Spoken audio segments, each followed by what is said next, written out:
Ćao ljudi, u ovom klipu ćemo vam pokazati bazen koji smo upravo sada kupili.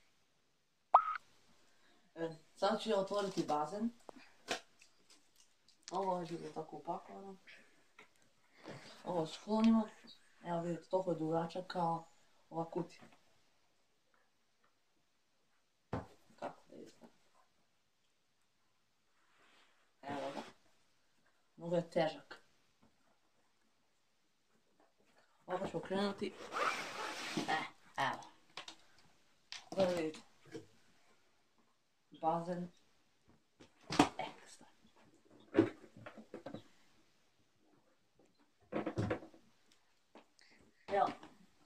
Evo bazen. Može ga otvoriti. Ovo je stvarno kuća mi nije potrebna.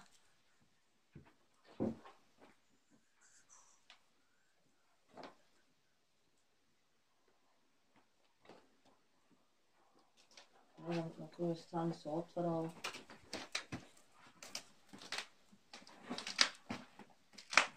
Što je bio mnogo uvrčkan.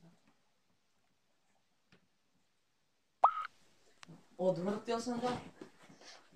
Sada da vidite koliki je. Ovdje on se ne pumpa, nego samo stavite unutra vodu i on će stoji, on se ne buši.